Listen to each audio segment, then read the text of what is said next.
the darkest secret society you've never heard of in the year 1119. Deep within the crypts, beneath a French monastery, 13 robed figures gathered around a stone altar carved with symbols that would make your blood run cold.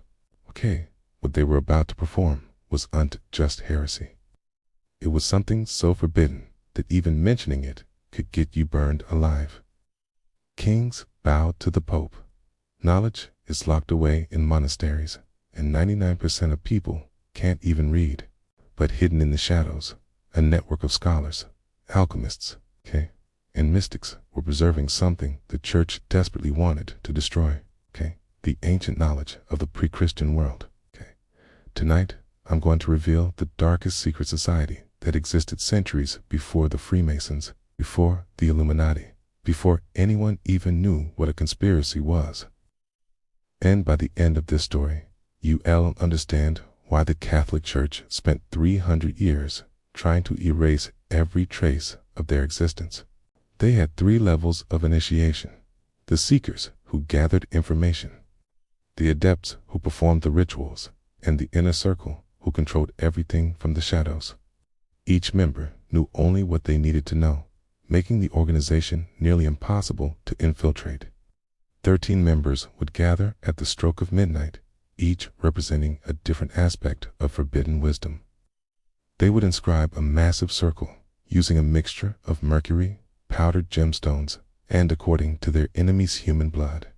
At the center, they placed an obsidian mirror that supposedly showed visions of the future. For 7 centuries, these guardians of forbidden knowledge moved through Europe like ghosts, always one step ahead of the church's inquisitors. Then they would strike, not with violence, but with seemingly innocent questions. Tell me about your studies of natural philosophy. What do you know of the ancient texts? Have you ever seen symbols like these?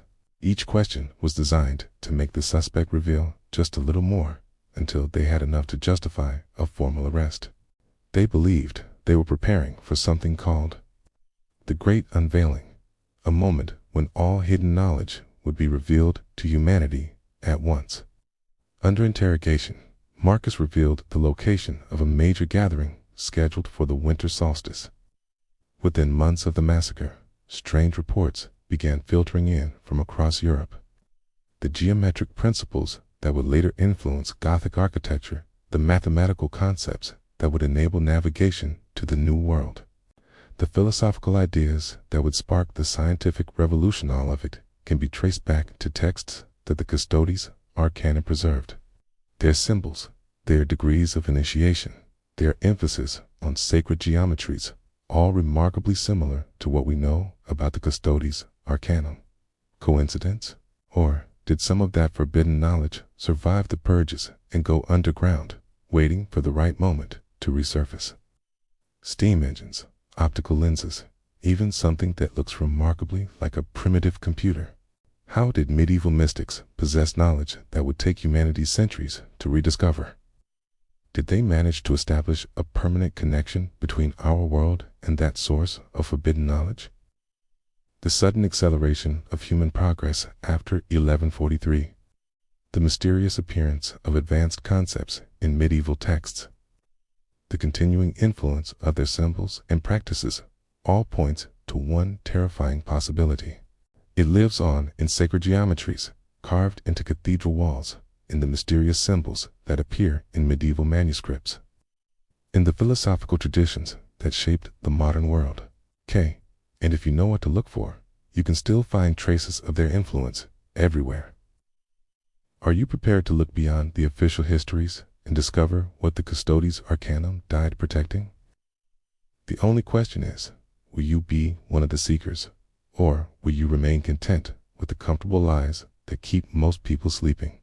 Because once you start down that path, you'll never see the world the same way again. Then subscribe now and join the thousands of truth seekers who refuse to accept the official narrative. Because this is just the beginning. The rabbit hole goes much, much deeper than you can imagine. Scholars were making impossible breakthroughs in mathematics and astronomy.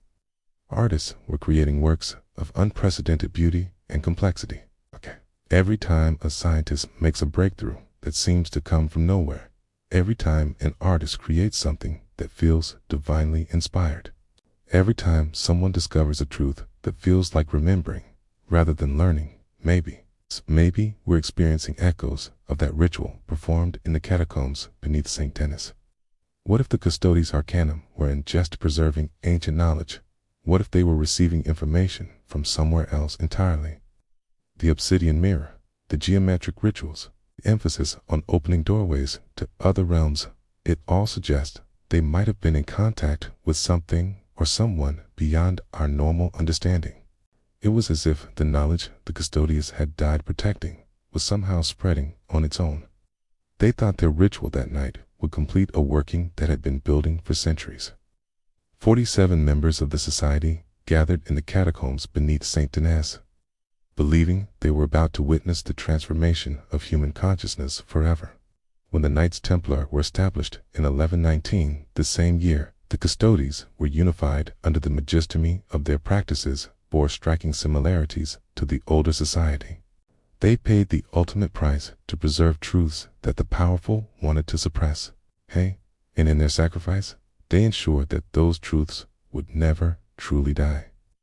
The Templars, sudden wealth, their advanced knowledge of banking and engineering, their mysterious rituals, all of it suggests a connection that historians have been afraid to explore. But here's what makes this story so chilling. The Custodes Arcanum knew he had been captured. They knew it was a trap, and they went anyway. Torquemada's men had been waiting for hours, hidden in alcoves throughout the catacombs. In 2019, renovation work at Notre Dame Cathedral uncovered a hidden chamber containing manuscripts written in a cipher that took cryptographers 2 years to crack. It described rituals for opening the gates of perception and included detailed star charts that accurately predicted celestial events centuries before they occurred. As the ritual began, they struck with ruthless efficiency. But what happened next defied all expectations. According to multiple witness accounts, including some from the inquisitors themselves, the obsidian mirror at the center of the ritual circle began to glow with an otherworldly light. Some claimed to see faces in a mirror not of demons, but of people who looked exactly like the gathered members, yet somehow different. He issued a secret PayPal Blula document, so classified that only 5 copies were ever made, declaring the society to be enemies of Christ and corrupters of the faithful. He authorized the creation of a special inquisition unit whose sole purpose was to hunt down and eliminate every member. They saw themselves as the shepherds who would guide mankind through this transformation. Their bodies were burned, their books destroyed, their names erased from history, but the mirror vanished. And whispers began to spread that in their final moments, the Custodes Arcanum had succeeded in their ultimate goal. Torquemada understood that conventional interrogation methods wouldn't work against people who had spent years learning to resist mental torture. So he developed new techniques, psychological warfare, that would make the victims betray themselves. The church naturally saw them as agents of Satan himself. According to manuscripts that survived the church's purges, their rituals were unlike anything practiced before or since. They believed that by combining ancient Gnostic prayers with Islamic sacred geometry and Jewish Kabbalah, they could open doorways between our world and what they called the realm of pure knowledge. They preserved texts on mathematics, astronomy, medicine, and yes, what we would call the occult. Picture medieval Europe in the 12th century. The Catholic Church controls everything: your thoughts, your money, your very soul. The Magister claimed to possess the lost grimoire of Solomon himself, book containing the true names of demons and the secrets of commanding them. Whether you believe in such things or not, what matters is that they believed, and they were willing to kill for it. They called themselves the Custodes Arcanum, the guardians of secrets. And they were about to change the course of human history in ways that still echo today. The Custodes Arcanum didn't just appear out of nowhere. Aderos traced back to the scholars who fled the burning of the Library of Alexandria in 391 AD. But in 1119, something changed. A mysterious figure, known only as the Magister, united the scattered cells into a single, terrifying organization. The society operated through a network of safe houses hidden within monasteries, castles, and even cathedrals. What exactly did the Custodes Arcanum do in their midnight gatherings? The centerpiece of their practice was the ritual of the Crimson Seal. But here's where it gets truly disturbing. The Custodes didn't just practice these rituals for power or wealth. By 1140, Pope Innocent II had heard enough whispers about the Custodes Arcanum to take action. The man chosen to lead this crusade was Brother Torquemada of Cluny, a monk whose reputation for ruthlessness was legendary even among his peers. Keys of the Inquisitors would study their targets for months, learning their habits, their fears, their relationships. The breakthrough came in 1143, when Torquemada's men captured a low-level member named Brother Marcus outside Paris. Why? Because they believed the time of the great unveiling was at hand. Instead, they walked into the bloodiest massacre in occult history. The slaughter was complete. 47 of the most learned individuals in Europe were killed in a single night. The church declared victory, but the story was far from over. The Renaissance, which historians place 200 years later, may have actually begun in those blood-soaked catacombs beneath St. Denis. But their influence didn't end there. Even more intriguing, when the Freemasons emerged in the 18th century. They claimed to be the heirs to ancient wisdom traditions. Here, as what makes this story truly unsettling, we're still finding evidence of the Custodes Arcanum's influence today. More disturbing still, the manuscripts contained what appeared to be blueprints for technologies that would end to be invented for another 800 years. The answer might lie in their belief about the great unveiling. And if that's true, then the question becomes, did their final ritual succeed? The Custodes Arcanum may have been destroyed, but their work continues. The church succeeded in erasing the Custodes Arcanum from official history, but they couldn't destroy the knowledge itself.